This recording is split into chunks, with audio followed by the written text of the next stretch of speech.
Love is said to conquer all, but in today's world where political divides seem sharper than ever, can it conquer something as deeply personal as political beliefs? The 4B movement has become a refuge for women tired of toxic men. Woman breaks up with boyfriend for being Republican, gets ruthlessly roasted. He admitted that he was going to vote for Donald Trump, and I'm just, that was it.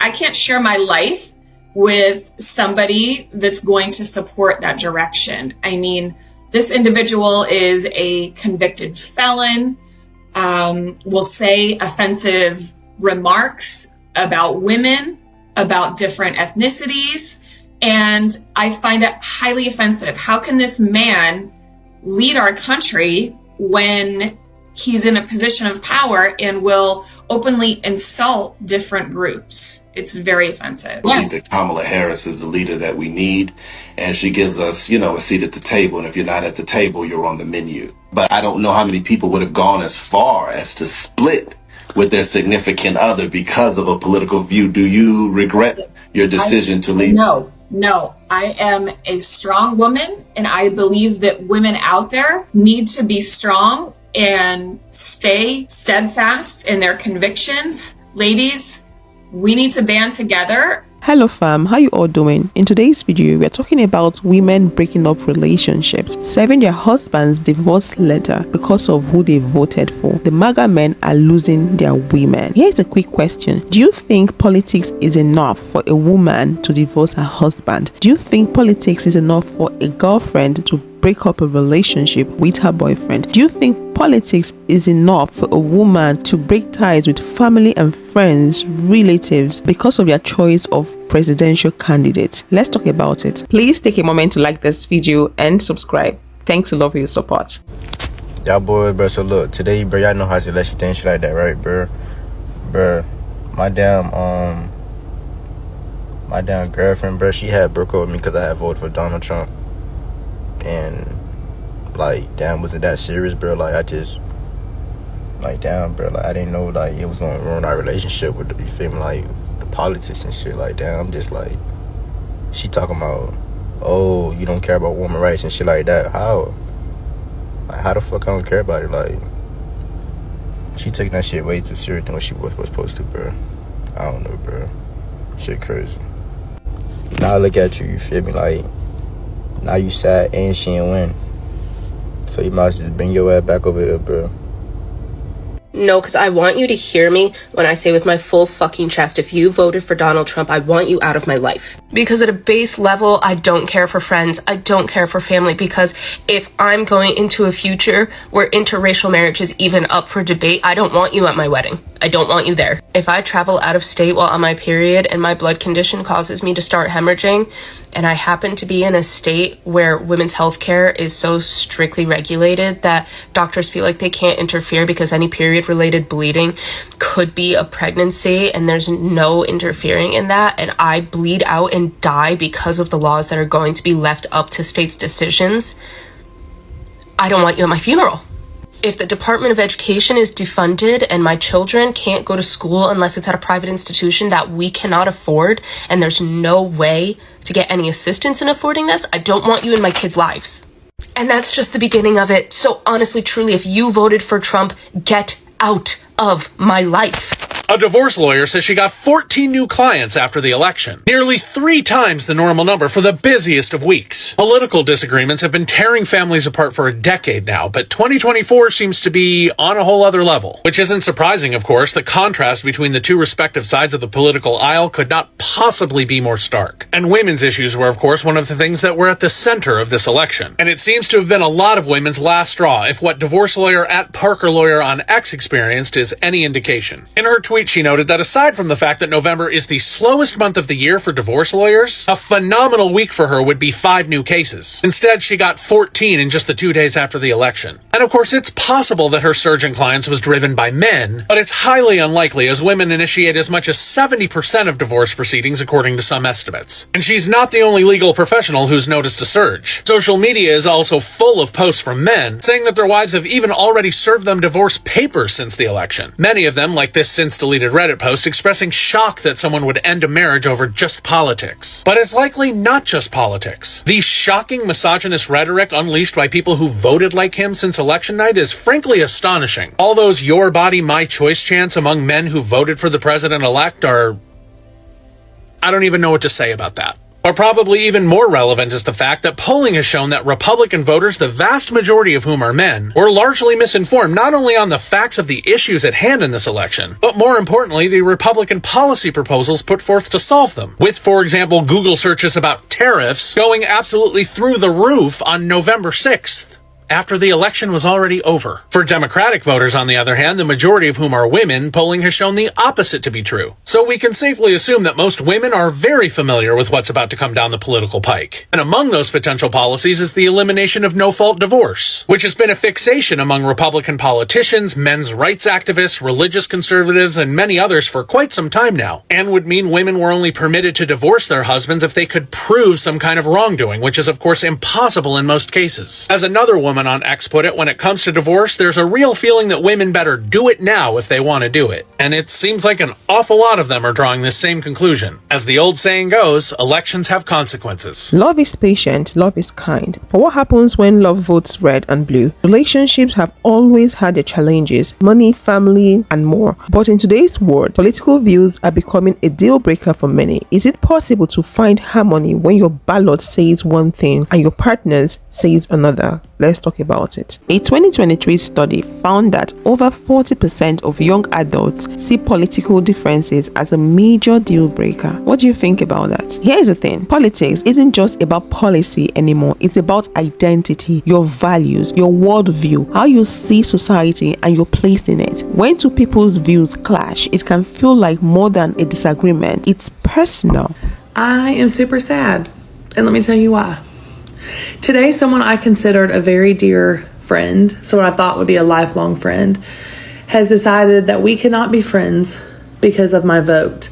To vote red, to vote conservative, to vote for Trump. She felt as though my vote was a vote against her and against women of color and not understanding the repression that they face. Here's the thing. I love this lady.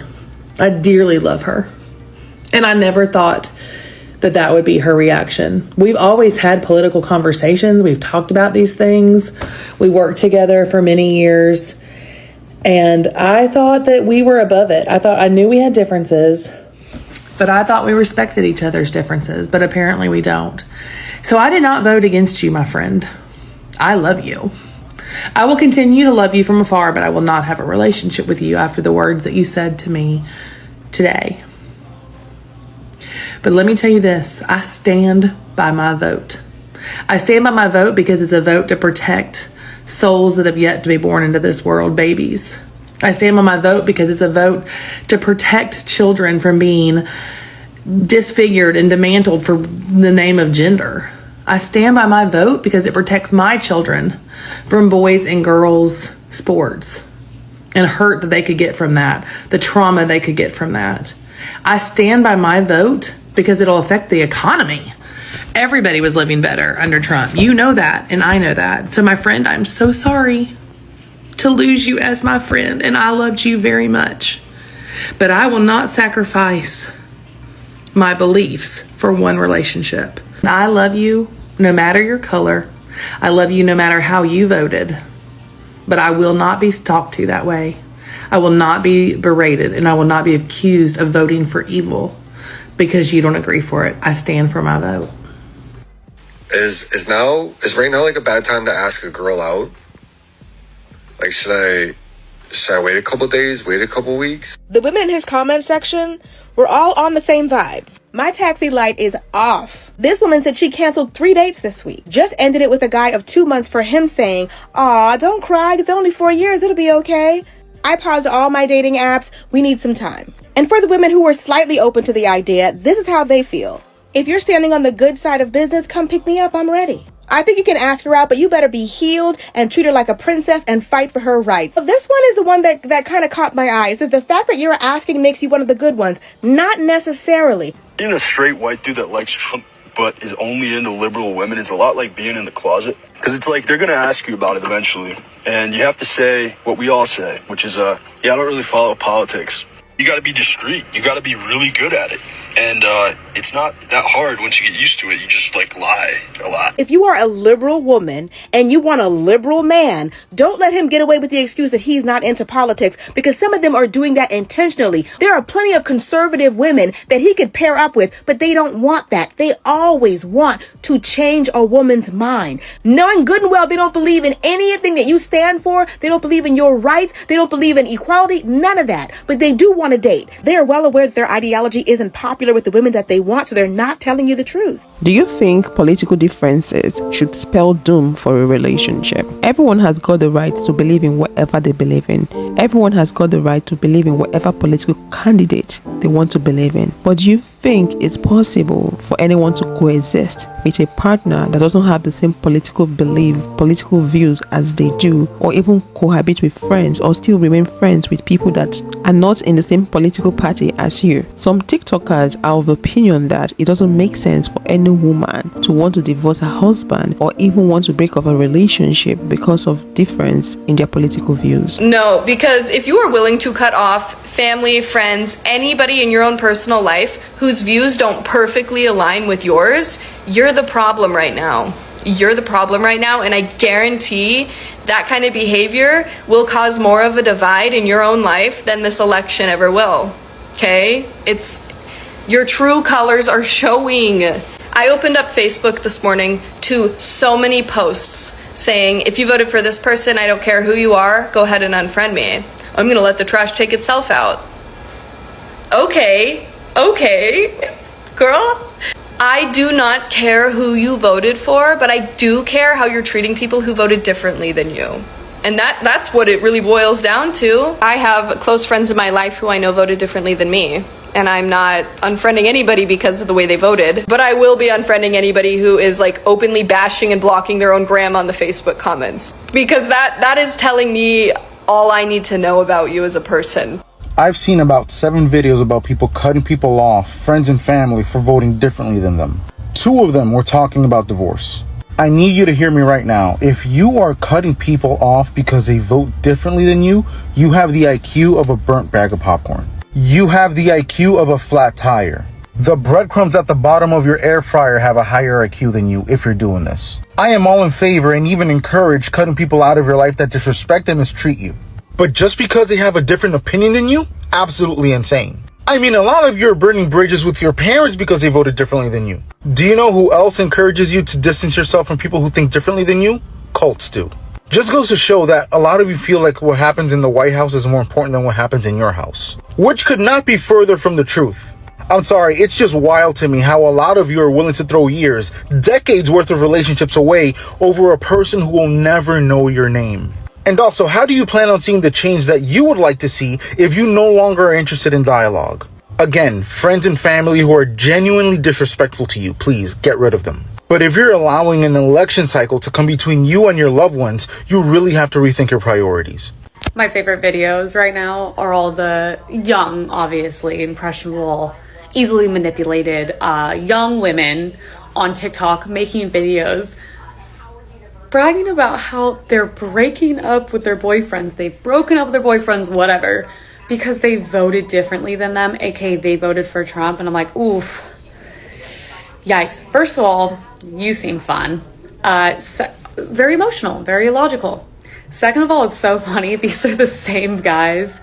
And years and years and years from now, when you grow up and you mature, you start making some money, you want to be safe. Those are going to be the guys you wish you probably married. Definitely not the ones you broke up with over something silly like who you're voting for. Obviously, it's a big deal. But if your relationship was also that easy to break, probably not the ones anyways. But hey, great for the guys. You just avoided red flags and lifetime of misery. So there you go. In today's world, political views can be likened to religious belief. There's some religious people out there that wouldn't want to associate themselves with pagans, atheists, and people that don't hold the same religious belief as they do. It's not just politics. It's not about political views anymore. It's about identity, your values, your worldview, how you see society and your place in it. So it's very important and it's very personal. to people. Because if you are willing to cut off family, friends, anybody in your own personal life whose views don't perfectly align with yours, you're the problem right now. You're the problem right now, and I guarantee that kind of behavior will cause more of a divide in your own life than this election ever will. This wasn't red team versus blue team in a game of Pee Wee football, where the winner gets a plastic trophy and a pizza party. The stakes were much higher. The opposing team, some of them, even though they were born here, they may get deported.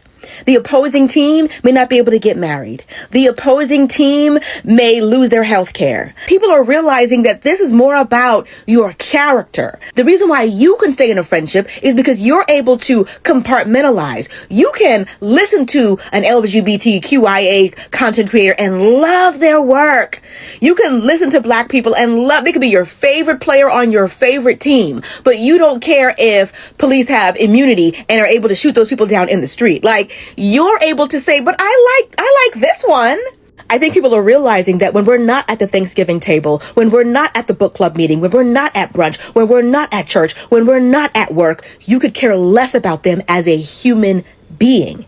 And for some people, that's enough for them to say, I can't associate with somebody like that. So you know how there are those people who are breaking up with their boyfriends because their boyfriends voted for Trump, and everybody's like, oh, well, it's just politics. People can have differing opinions. No. Yes, people can have different opinions, but not when it comes to human rights. Like, different opinions when it comes to, like, pizza toppings, or, like, what's your favorite ice cream flavor, or, like, what's your favorite color. Like, different opinions, yeah, that's completely valid. Like, you can't be racist or sexist or homophobic and just be like, oh, well, it's just my opinion. Like, no, it's not an opinion. It's just, you're just being a bigot. I just don't understand why this is so hard to conceptualize. Like, why can't people just not be racist? Like, why can't people just not be homophobic? Like, why can't people just not be sexist? Like, it's really not that hard. So the people who are breaking up with their partners because their partners voted for Trump, I think it's valid, because it's not just about different opinions. It's not just about politics anymore. It's about a lot more. If you and your partner are constantly clashing on political issues, and those clashes are eroding your trust and respect, it just might be time for you to rethink things. But before you throw in the towel, ask yourself, is it the politics, or is it how you're handling the politics? If you're already in a relationship with a man that has different political views as you do, and you don't see that to be an issue, but you're looking for ways to navigate the differences in political views, here are some tips for you. Number one, you should focus on the shared values you have. What brought you guys together in the first place? Is it kindness, family, ambition? Think about it. You should also set boundaries. Maybe politics are off limits. You don't discuss it at dinner, you don't discuss it together, or you don't even discuss it with friends. It should be something that you don't discuss. Just avoid trouble and getting angry. You should consider agreeing to disagree. Sometimes not all battle is worth fighting for or even winning over. Sometimes you need to consider what you have at stake. What I mean, that's if you really want to be with your partner. If your partner is a good person but having different political views, I understand some women might not agree with this statement. They might say, how can my partner be considered a good person if he's standing in agreement with policies that are detrimental to me as a woman? I understand that, but if you're already in that relationship and you don't want to leave, you just have to find a way around it. I'm not here encouraging women to break off their relationship. Everyone is an adult. If that's what you want to do, you need to think it through. But if you want to stay, you need to find a way around it. That's all I'm saying. It's okay if the difference in political view is the straw that broke the camel's back. That's okay if that's a reason for you to want to break off. Maybe you guys have been having issues and this was just the last straw. That's understandable. But in the end, you should think about the relationship. You should understand that relationship is about two people coming together. That's if you have a good man, and it's about bridging the gap and not widening the gap. So tell me, have you ever dated a man that had a different political view as you do? If yes, how did that go? I wouldn't advise any woman to stay with a man nor date a man that supports any policy that says women are their properties, women are to be treated badly. I'm totally against that, because whatever he supports is whatever he believes in. So if he's supporting it, it means he believes in it and he's going to treat you accordingly. Think about it. If you would love to watch more videos like this, click this video to watch men treating women as properties, and I will see you all in the next one. Thanks for watching. Bye.